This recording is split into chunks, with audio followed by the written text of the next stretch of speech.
Merhaba YouTube. Bu videomda sizlere yıllarca Green Terror ile karıştırılan ancak aslında birbirlerinden farklı olan, bakımı ve üretimi kolay, ayrıca dayanıklı ve güzel renklere sahip bir türden Blue Ajara'dan bahsedeceğim bir video ile karşınızdayım. Bu Güney Amerika ciklet balığı yıllarca akvaristlerin bakmayı tercih ettiği bir tür olmuştur. Bu balık nispeten küçük akvaryumlarda olup da ciklet balığı bakmak isteyen ve ayrıca akvaryumda yeni balık bakmaya başlayan akvaristler için mükemmel bir türdür. Su kalitesi korunduğu ve kaliteli bir yemleme düzeni sağlandığı sürece bakımları orta derecede kolaydır. Onları hazır yem ile besleyebilir ve kolayca üretebilir ve çoğaltabilirsiniz. Çünkü mükemmel ebeveynler olurlar. Kolay yumurtlarlar ve yavrularına çok iyi bakarlar. Eğer hala kanalıma abone olmadıysanız hemen şimdi ücretsiz abone olabilirsiniz. Blue Ajara nasıl bir balıktır? Blue Ajara, sivri anal ve sırt yüzgeçleriyle tıknaz ve kompakt oval şekilli bir balıktır. Yaklaşık 20 santim kadar uzunluğa ulaşabilir. Bu renkli balık çoğunlukla gövdesinde ve kafasında çeşitli noktalar ve şeritler bulunan çelik mavi gri bir renktedir. Yüzünde birkaç yeşil yatay çizgi vardır ve bunların yanında genel olarak mavimsi, yeşil pulları onlara ışıltılı bir görünüm verir. Blue Ajara bakımı nasıldır? Bu tür akvaryumda yeni balık bakmaya başlayanlar için kolay bir ciklet türüdür. Diğer cikletler kadar büyümezler ve özellikle büyük bir akvaryuma ihtiyaç duymazlar. Ayrıca diğer birçok cikletten daha kolay beslenirler ve çok hazır ve çeşitli yemlerle beslenebilirler. Bu balıkların bakımında belki de yaşatabileceği en büyük zorluk nispeten sık su değişimine ihtiyaç duymalarıdır. Blue Ajara ne yer? Blue Ajaralar etçil oldukları için protein açısından zengin besinlere ihtiyaç duyar. Vahşi doğada solucanlar, kabuklular ve böcekleri yerler. Akvaryumda ise onlara kan kurdu, solucan ve artemia gibi canlı yiyecekler verebilirsiniz. Ayrıca dondurulmuş midye içi, karides gibi yemlerden de verebilirsiniz. Ve gene pet shoplarda satılan hazır protein granül veya hazır tablet yemlerden de verebilirsiniz. Gene protein açısından yüksek olan spirulina da verebilirsiniz. Ancak bu balığın gerçek renklerini görmek istiyorsanız onu sık sık canlı kan kurdu vermenizi tavsiye ederim. Günde bir kez büyük miktarda yem vermek yerine günde 2 ila 5 kez küçük ve azar azar yem vererek besleyin. Bu sayede su kalitesi daha uzun süre yüksek kalacaktır. Haftada bir gün yem vermeden geçirmenizde de fayda olabilir. Blue Ajara akvaryum bakımı nasıldır? Sularının temiz tutulması şartıyla Blue Ajara'nın bakımı oldukça kolaydır. Akvaryumlar kapalı sistemlerdir ve boyutları ne olursa olsun biraz bakıma ihtiyaç duyarlar. Ev akvaryumlarında zamanla nitrat ve fosfat birikir ve buharlaşma nedeniyle su sertliği artar. Bu balıklar kirli sulara ve pH dengesizliğine karşı çok hassas olduklarından özellikle akvaryumda kapasitesinden fazla balık veya organik atık bulunuyorsa akvaryum suyunun haftada en az %30 ila 40'ını değiştirmesi önemlidir.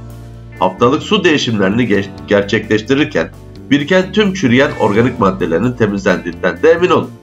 Bunun için her zaman suyu dipten hortum yardımıyla çekerek yapın. Tropikal balık akvaryumlarında meydana gelen sorunların çoğu genellikle tek bir nedene yani organik maddeyi ayrıştırmaya bağlıdır. Eğer ayrıştıramazsanız balıklarınız çok çabuk hastalanır. Bu ayrışımı sağlamak için de akvaryumunuzda mutlaka bakteriyel filtrasyon döngüsü oluşmalıdır. Blue Ajara akvaryumu nasıl olmalı? Blue Ajara'nın minimum 120 litrelik bir akvaryuma ihtiyacı olacaktır. Alt tabaka, stres durumunda balığın geri çekilebileceği yeterli mağara ve gölgeli yerleri olan yumuşak kumlu bir tabandan oluşmalıdır. Doğal bir ortam için yapraklar ayrıştıkça doğal olarak oluşan bakteri kolonilerini geliştirecek meşe, akça ağaç, kayın gibi ağaçların kuru yapraklarını ekleyin. Bu koloniler ayrıca ortaya çıkabilecek herhangi bir yavru için de çok önemli bir besin kaynağı olacaktır. Bu balıklar bitkileri örtünmek ve ekstra gölge sağlamak için kullanmaktan hoşlanırlar. Ancak birçok ciklet türünde olduğu gibi bitkilerin diplerini kazdıkları bilinmektedir. Bu nedenle yüzen veya saksı bitkileri olması en iyisidir. Orta derecede aydınlatmaya sahip sıkı oturan bir kapak bu balık için iyidir ve biraz doğal güneş ışığı renklerinin en iyi şekilde ortaya çıkmasına yardımcı olur. Blue Ajara güçlü miktarda su hareketlerini tercih ettiğinden güçlü bir dış filtre veya kafa motoru eklemek uygun miktarda su hareketi sağlamaya yardımcı olacaktır. Bu balıkların akvaryumuna her 100 litre için 2,5 çorba kaşığı kaya tuzu koyabilirsiniz. Akvaryum su sıcaklığı 22 ila 30 derecelerde olabilir. pH aralığı 6,5 ila 8 arasında, su sertliği 50 ila 350 TDS arasında olmalıdır. Blue Acara hangi balıklarla yaşar? Blue Acara genellikle sadece benzer büyüklükteki diğer balıklarla birlikte yaşar. Aşırı agresif olmasa da Blue Acara tek eşlidir ve çiftleşerek güçlü bir çekirdek aile geliştirir. Yumurtaları varken bölgeci hale gelirler ve o sırada bitkilere zarar verebilirler. Akvaryum arkadaşı olarak diğer büyük agresif olmayan balıklarla birlikte bakılmasını öneririm. Örneğin diskus, melek balığı, green terror, çöpçü balığı ve diğer kolay türler zebra ciklet gibi Orta ve Güney Amerika cikletleriyle birlikte bakılabilirler. Blue Acara dişi erkek ayrımı nasıldır? Cinsiyetler görünüşte çok benzer. Ancak erkeğin yüzgeçleri daha uzundur. Sırt ve anal yüzgeçlerinin ışınları genellikle kuyruk yüzgeçlerinin etrafında kavis yapar. Blue Acara üretimi nasıldır? Blue Acara akvaryum ortamında eğer şartlar uygunsa çok çabuk üretilir. Yumurta bırakarak ürerler. Yumurtalarını akvaryum dibine açık, düz, kaya gibi yüzeylere bırakma eğilimindedirler. Yaklaşık 6,5 santime ulaştıklarında cinsel olarak olgunlaşırlar ancak çoğu 10 santim olduklarında üremeye başlar. Yumurtlama zamanı yaklaştıkça hem erkek hem de dişi kuru yapmaya başlar. Üreme tüpleri ortaya çıkar ve yumurta yapacakları yeri temizlemeye başlarlar. Bu arada da birbirlerinin etrafında titremeye benzer hareketler de yaparlar. Bir çift elektrik mavi acara, yavrular yumurtadan çıktıktan kısa bir süre sonra üreme akvaryumundan çıkartılırlarsa 2 haftada bir düzenli olarak ürerler.